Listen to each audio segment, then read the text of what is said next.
Ty vole, to i nedělej. Jako já mám vycházky domluvené, to. Dělej to tak, aby to bylo vidět, že toto, že se řeší tému sekání. Jak to mám udělat jako? Já nevím, ne, zaber to, že... No teď na pauzu, jo? Myslím, že jsi suchý, ale nahráváme.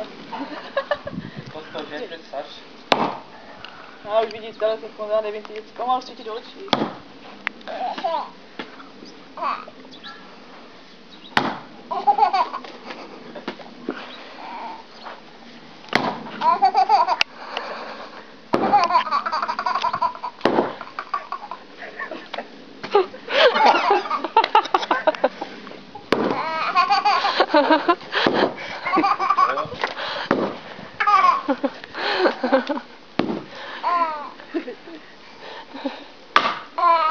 Vlaďu, už jsi moc zapomněl. Dejte mu tam ještě nějaké polena.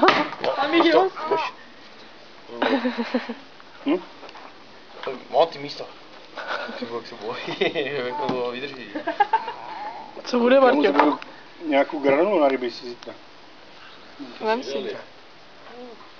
Ty víš tak, dej na dvakrát. Slouží za žíželi.